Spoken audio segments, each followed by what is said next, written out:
Oke, Assalamualaikum warahmatullahi wabarakatuh. Apa kabar semua? Baik? Alhamdulillah. Puji syukur kehadirat Tuhan Yang Maha Kuasa. Saya dan Anda diberikan kesehatan, kesejahteraan lahir dan batin hingga saat ini.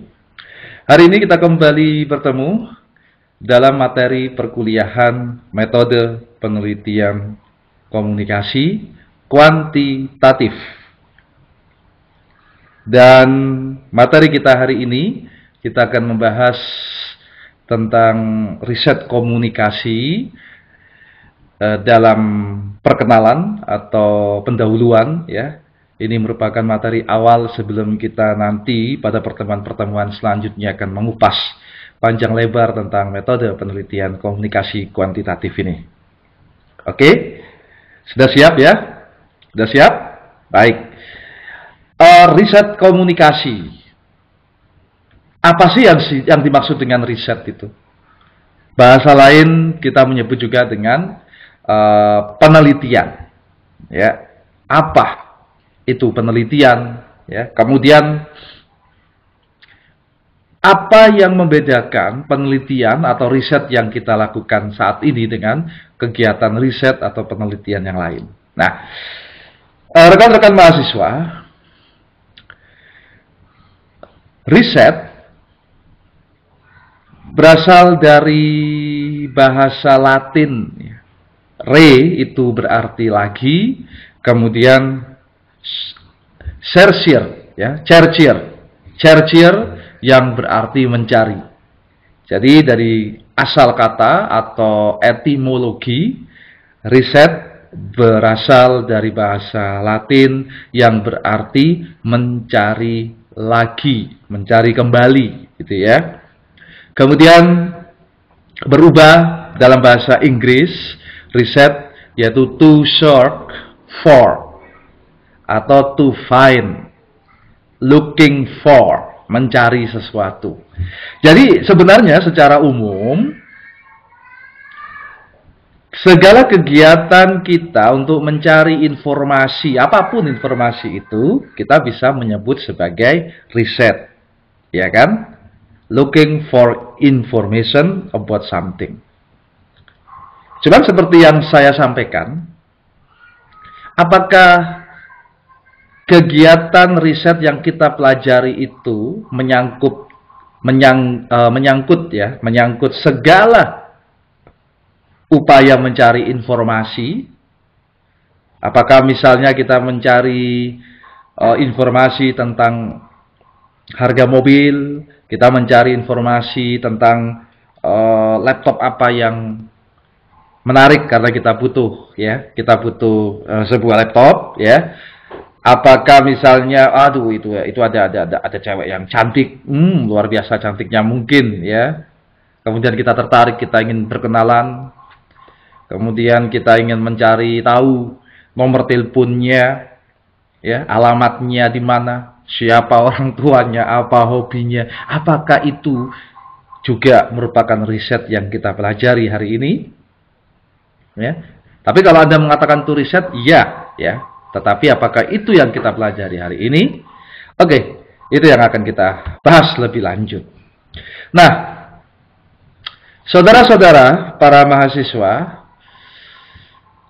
kalau begitu ada baiknya kita membuat kategorisasi yang lebih spesifik untuk membedakan mana riset sehari-hari, mana upaya mencari informasi sehari-hari, dengan mana riset yang dilakukan secara ilmiah. Karena itu, pada kesempatan hari ini kita akan membagi dua jenis riset. Yang pertama, riset sehari-hari, everyday research, dan yang kedua adalah riset ilmiah. Apa itu bedanya? Untuk riset sehari-hari, kita kenal dengan intuisi.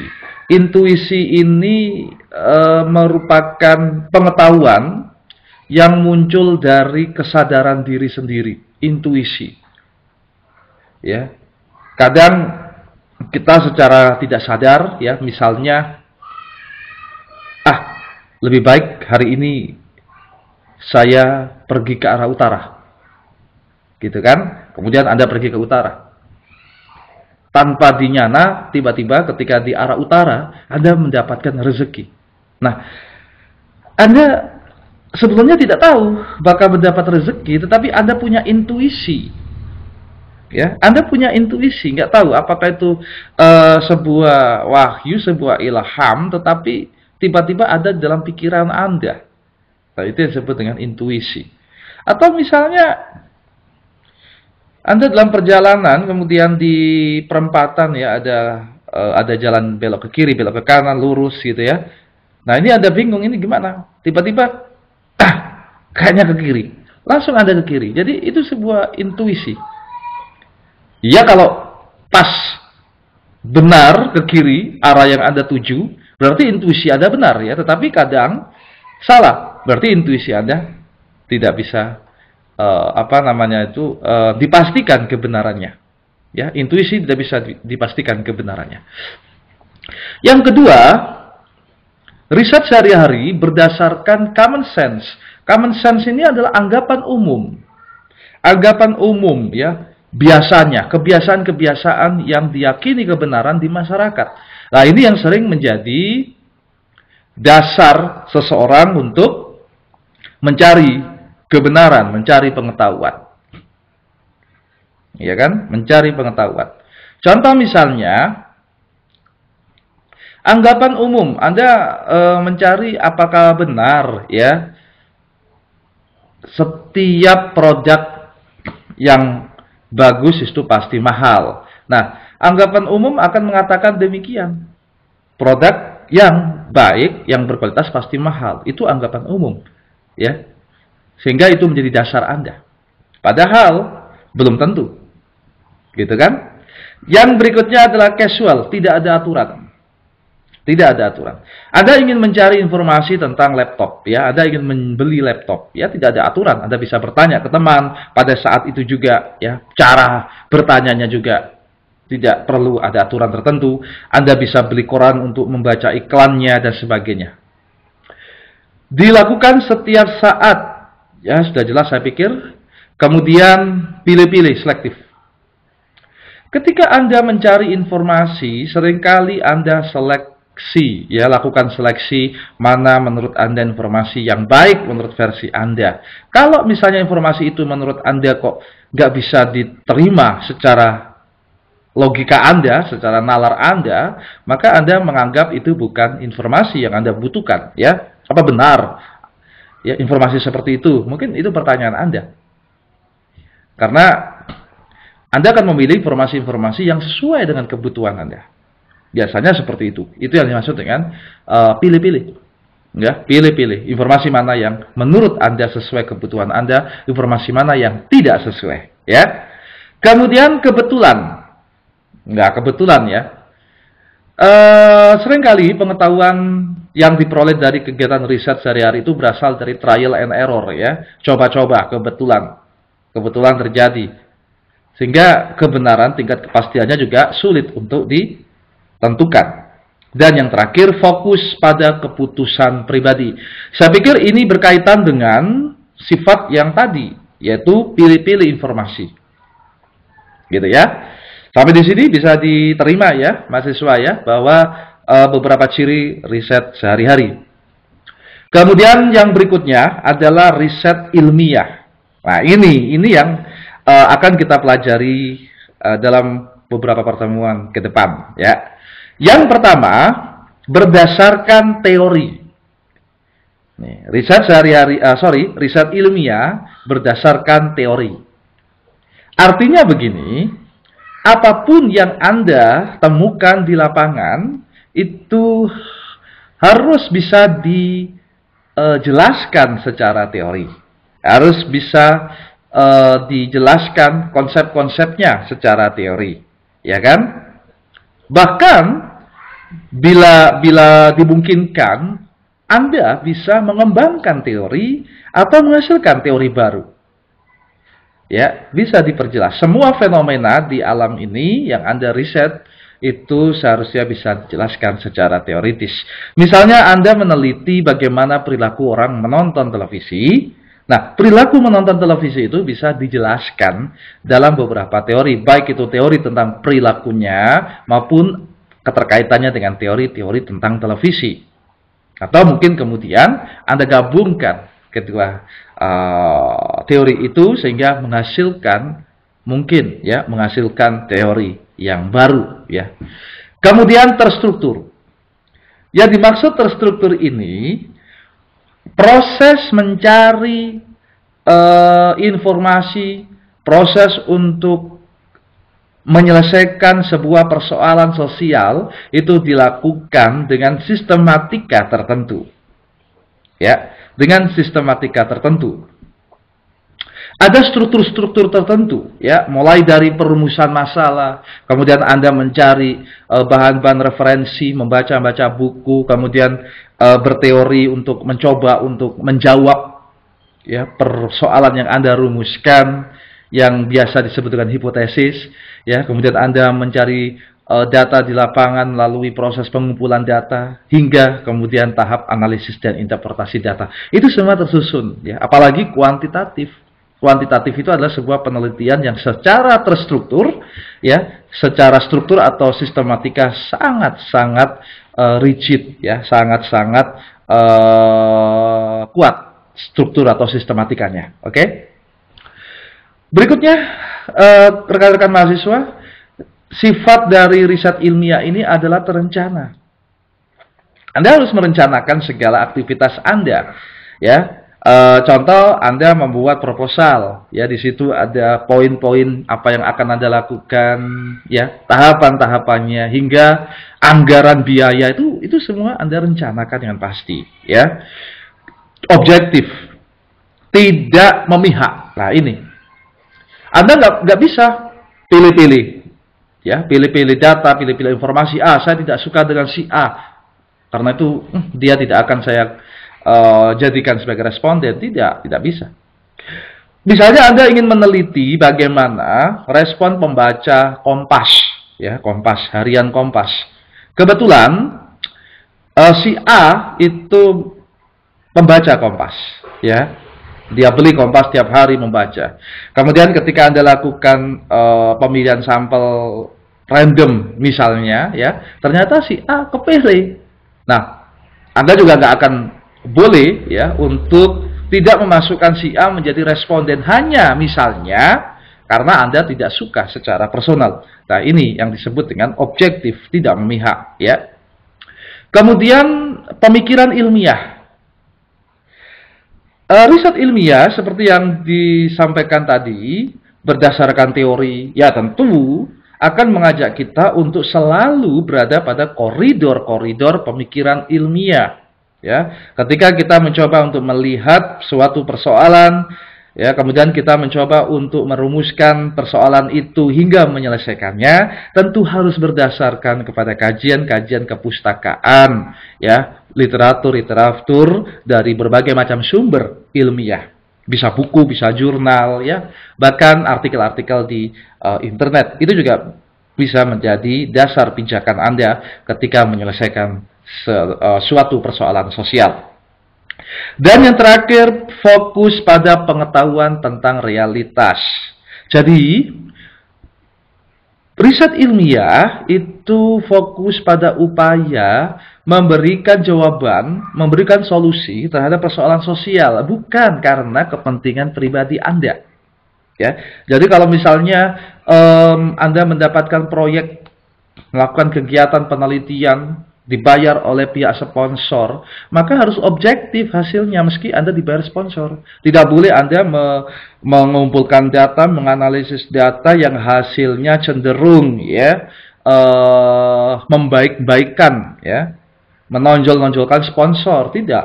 Ya, kalau misalnya hasilnya itu negatif atau tidak sesuai harapan sponsor, ya tidak apa. Ya, disampaikan apa adanya. Itulah realitas yang Anda teliti. Gitu. Oke? Jadi itu beberapa perbedaan, ya. Saya berharap bisa dipahami, ya. Bisa dipahami? Ada pertanyaan?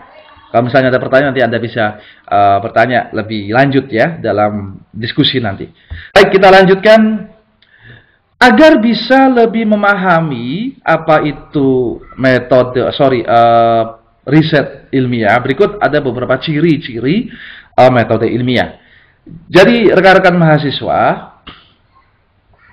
riset ilmiah bisa saya definisikan sebagai sebuah kegiatan mencari informasi, sebuah kegiatan mencari pemecahan masalah suatu persoalan, ya, dengan menggunakan metode-metode ilmiah yang tadi saya sebut, ya, seperti terstruktur, sistematika, tidak bias pribadi, dan sebagainya. Nah, berikut secara umum ciri-ciri atau karakteristik metode ilmiah tersebut, ya. Yang pertama, bersifat publik. Ya. Yang pertama, bersifat publik. Yang dimaksud bersifat publik di sini bahwa metode ilmiah tergantung pada informasi yang tersedia secara bebas. Anda tidak boleh pilih-pilih, ya. Informasi yang kebetulan Anda cari di lapangan, ya, itulah bahan data Anda, ya. Baru kemudian Anda bisa pilih-pilih ketika misalnya Anda kaitkan dengan perumusan masalah Anda. Kalau ada informasi yang memang tidak sesuai, maka itu bisa dihilangkan, gitu, ya. Tidak dimasukkan dalam analisis data. Tetapi ketika Anda dalam proses mencari informasi, Anda tidak boleh memilih-milih informasi, ya. Oke. Kemudian yang kedua, riset harus menginformasikan metode risetnya kepada khalayak lain. Nggak boleh ditutup-tutupi, ya. Hasil riset yang seharusnya dipublikasikan, baik itu dalam seminar, dalam jurnal-jurnal, atau di dalam buku, ya, atau di dalam buku. Nah, ini contoh, ya. Contoh saya akan ambil. Saya pernah melakukan penelitian, kemudian saya publikasikan, ya, di dalam sebuah buku. Nah, ini, ya. Saya tidak promosi ini, ya, tetapi saya berjualan. Oke, buku ini merupakan hasil riset saya. Saya mencoba untuk melakukan riset bagaimana sebuah manajemen krisis dilakukan oleh seorang praktisi public relation, ya, dalam kasus lumpur di Sidoarjo. Anda masih ingat, ya, lumpur di Sidoarjo. Kemudian saya melakukan penelitian dengan menggunakan metode etnografi kritis, ya. Ini sebuah metode baru yang pernah diterapkan di public relation, ya. Karena itu ini buku sangat bagus, ya, karena memunculkan pendekatan baru. Nah, buku ini pada beberapa bab terakhirnya, ada 3 bab di belakang, memuat riset saya tersebut, gitu. Itu sebagai upaya saya untuk publikasi, ya, menginformasikan hasil riset kepada publik, sehingga nanti ada diskusi publik, ya, tentang riset saya. Berikutnya rekan-rekan mahasiswa, bahwa metode ilmiah itu juga memiliki ciri terbuka terhadap koreksi dan verifikasi, ya. Insya Allah beberapa hari ke depan, ya, saya akan melakukan bedah buku. Nah, dengan bedah buku itu saya yakin akan mendapatkan masukan-masukan, informasi dari khalayak tentang buku ini. Dan nanti informasi tersebut bisa menjadi bahan melakukan revisi pada cetakan berikutnya. Oke, saya lanjutkan. Ciri metode ilmiah yang lain bersifat objektif. Sebuah penelitian ilmiah bersifat objektif jika aturan-aturan eksplisit dan prosedur mengikat peneliti, gitu, ya. Ada aturan eksplisit, ada prosedur yang mengikat peneliti. Mulai dari bagaimana perumusan masalah, ya, perumusan masalah yang baik itu bagaimana, ya. Kemudian juga bagaimana dalam pengumpulan data di lapangan, pemilihan respondennya, kemudian bagaimana cara menganalisisnya, ya, rumus statistik apa yang bisa dilakukan. Nah, itu semua mengikat ke peneliti. Ya, peneliti nggak bisa sembarangan ya dalam memilih sampel misalnya. Kemudian rekan-rekan, sifat objektif ini juga bermakna berhubungan dengan fakta-fakta daripada interpretasi empiris. Artinya begini ya, tugas Anda adalah mencari informasi berdasarkan fakta, bukan interpretasi Anda, bukan hasil kesimpulan pribadi, opini pribadi Anda. Itu baru objektif ya. Yang ketiga, peneliti lebih memperhatikan pada dunia yang dapat diketahui atau dapat diukur. Objektif itu adalah Anda mencari informasi tentang realitas yang dapat diraba, didengar, dilihat, disentuh oleh panca indera Anda. Ya, secara empiris bisa dibuktikan. Karena itu kalau misalnya ada di dalam seseorang itu seseorang ada paku di dalam gitu ya, atau santet, itu sulit sekali dibuktikan secara ilmiah. Itu sebenarnya bukan riset ilmiah. Oke? Menolak metafisika dan nonsensikal, ya, nonsensikal yang seperti yang saya sampaikan tadi, ya, tidak bisa diterima oleh nalar, tidak bisa diterima oleh panca indera manusia. Itu sebaiknya Anda hindari, bukan masuk dalam kategori metode ilmiah. Konsep harus didefinisikan dengan jelas. Maksudnya, bahwa penelitian Anda harus bisa diukur dengan jelas. Contoh ya, Anda ingin meneliti bagaimana opini pembaca terhadap berita surat kabar. Maka dalam penelitian itu, Anda harus rumuskan yang dimaksud dengan opini itu siapa. Ya, yang dimaksud dengan opini itu apa? Sorry, bukan siapa ya. Yang dimaksud dengan opini itu apa? Satu, ya. Opini, ya ini contoh ya. Secara konsep, opini bisa didefinisikan sebagai skor pernyataan verbal responden terhadap cara pemberitaan surat kabar Jawa Pos, misalnya, gitu kan?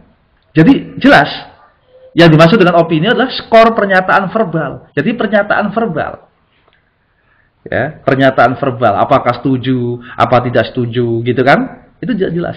Karena itu definisinya harus Anda buat dengan sejelas-jelasnya sehingga bisa membantu Anda, mempermudah Anda dalam mencari data. Definisi operasional untuk memperjelas apa yang diteliti dan bagaimana menelitinya. Nah, ini merupakan tindak lanjut dari definisi konsep tadi ya. Contoh opini tadi, setelah Anda definisikan dengan jelas, beri batasan yang jelas bahwa opini adalah skor pernyataan verbal para pembaca terhadap cara penyajian berita, maka juga perlu diperjelas apanya yang diopinikan. Gitu kan? Apakah kalimat-kalimat dalam berita, ya? Apakah isi beritanya, ya? Apakah misalnya pemilihan hurufnya, apakah pemilihan fotonya, itu juga harus diperjelas. Itu yang disebut dengan definisi operasional yang jelas sehingga Anda bisa tahu cara melakukan penelitiannya. Oke? Sampai di sini gimana, ya? Semoga tidak ngantuk, ya. Semoga tidak ngantuk dan masih tetap konsen di depan tayangan ini ya. Bisa melihat wajah saya dengan jelas dan suara saya juga bisa ditangkap sehingga memudahkan Anda memahami. Gimana? Sudah mengerti ya, rekan-rekan? Sudah mengerti?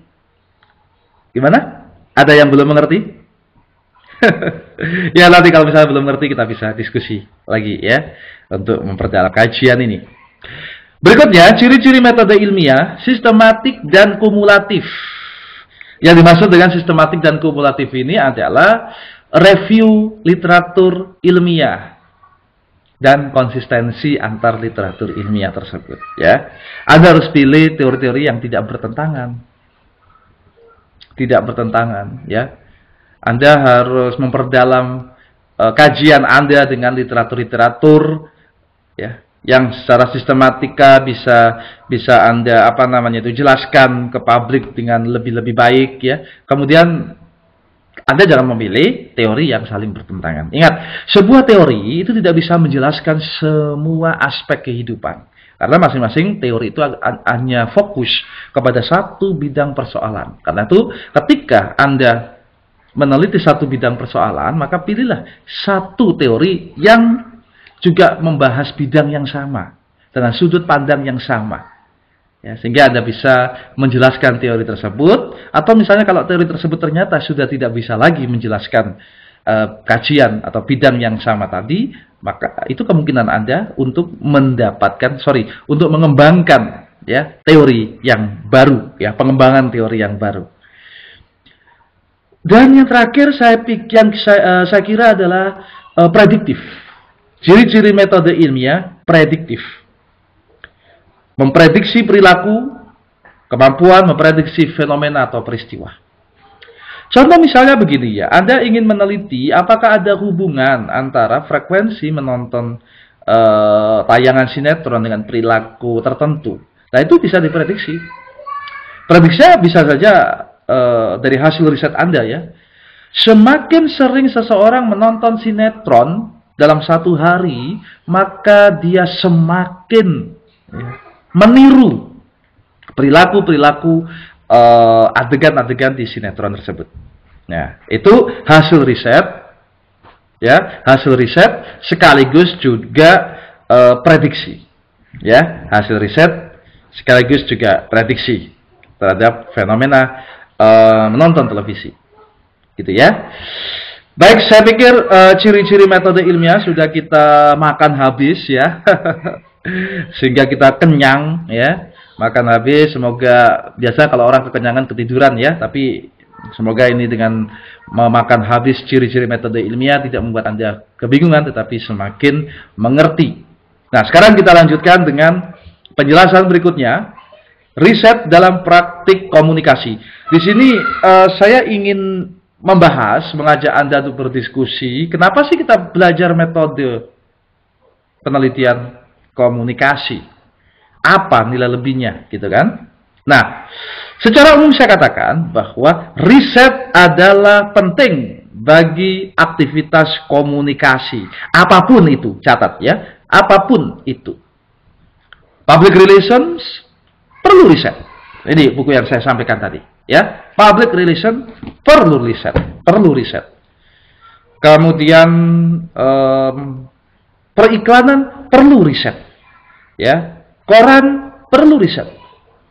Anda misalnya ingin membuat iklan tetapi tidak tahu siapa target sasaran Anda, ya tentu iklan Anda tidak akan mencapai sasaran dengan baik, ya. Nah, untuk mengetahui siapa target sasaran Anda, itulah riset, gitu. Jadi kalau demikian, besar ya manfaat riset.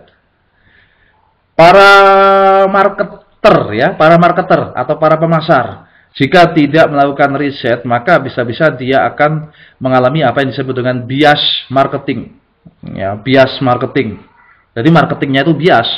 Contoh misalnya ia ingin memproduksi rokok, ya, rokok itu sebenarnya dia tujukan ya, sebenarnya ya dia tujukan ke remaja ya misalnya, tetapi dia nggak tahu ya, contoh misalnya media apa yang cocok untuk remaja, sehingga dia kemudian beriklan pada semua media massa, ya, semua media massa. Nah, ini tentu tidak efektif, buang-buang duit. Maka tentunya dia harus mencari media massa yang segmennya adalah remaja, pas gitu ya. Atau misalnya dia nggak tahu siapa segmen produknya, sehingga isi dari kreatif iklannya juga sembarangan, tidak sesuai dengan karakteristik sifat remaja. Itu juga bisa disebut dengan bias marketing. Oke? Nah, secara umum peran penting riset adalah untuk menciptakan komunikasi yang efektif. Ya. Saya sudah tulis dalam buku ini, jadi sebenarnya semua materi yang saya sampaikan ke Anda itu saya kutip dari buku yang saya tulis di sini, ya, riset komunikasi. Jadi mungkin nanti kalau misalnya Anda kurang jelas, Anda bisa membaca buku tersebut. Agar komunikasi efektif.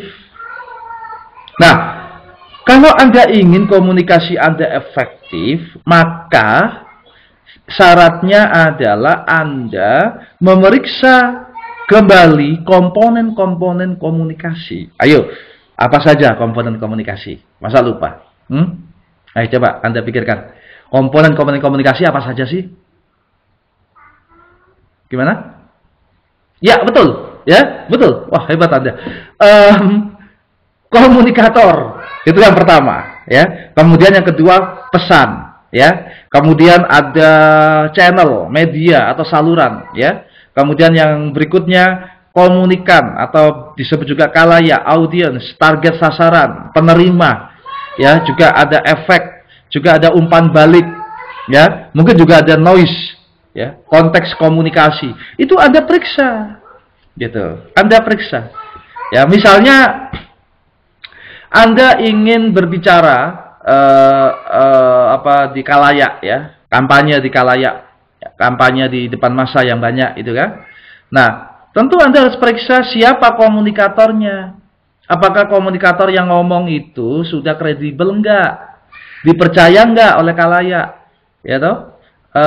Kemampuan berbicaranya bagaimana, ya toh? Bahasa Indonesianya sudah baik atau enggak.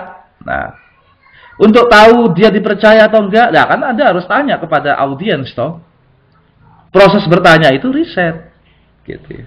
Kemudian Anda juga harus memeriksa pesannya.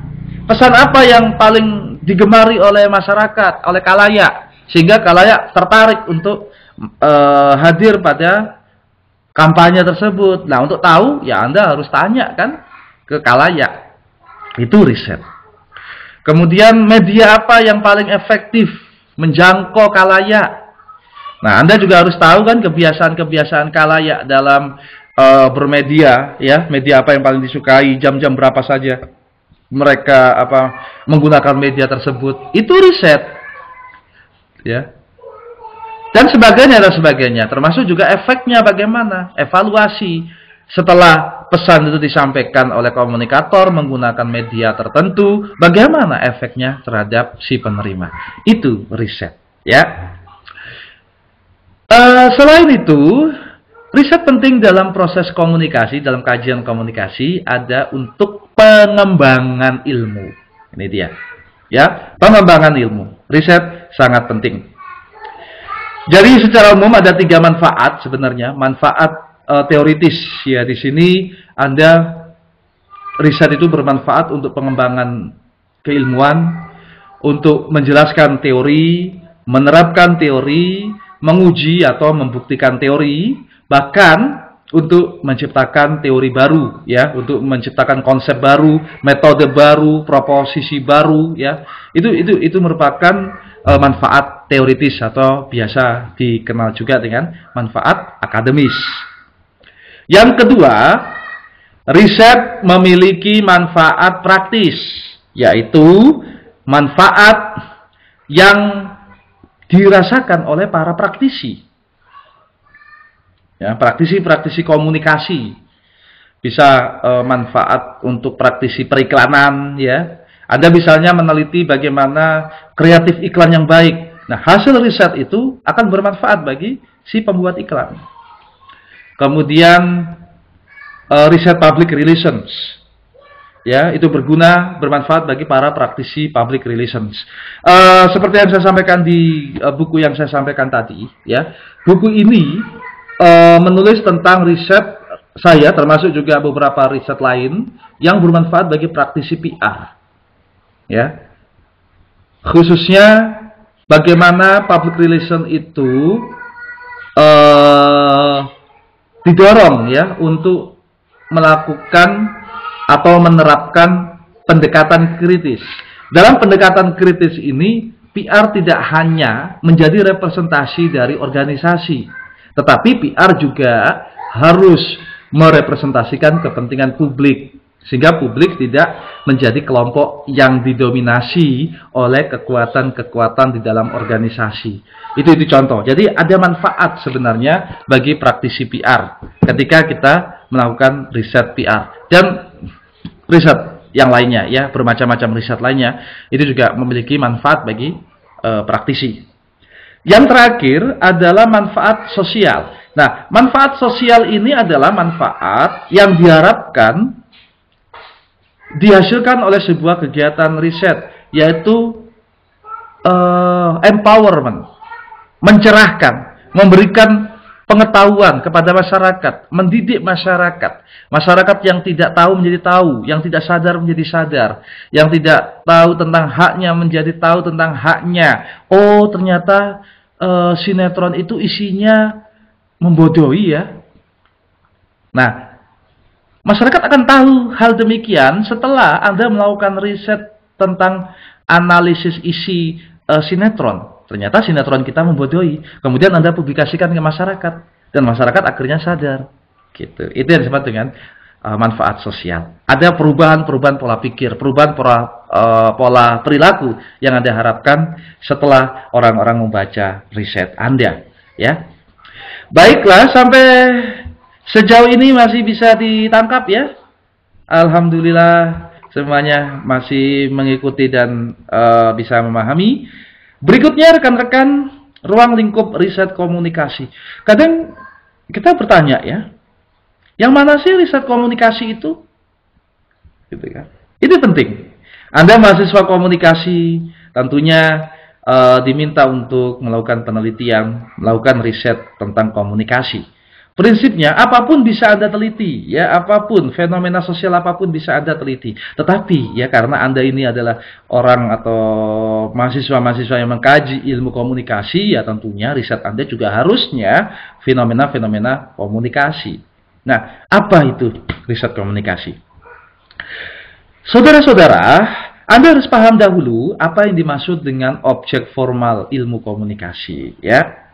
Objek formal ilmu komunikasi adalah objek yang membedakan antara ilmu komunikasi dengan ilmu-ilmu yang lain.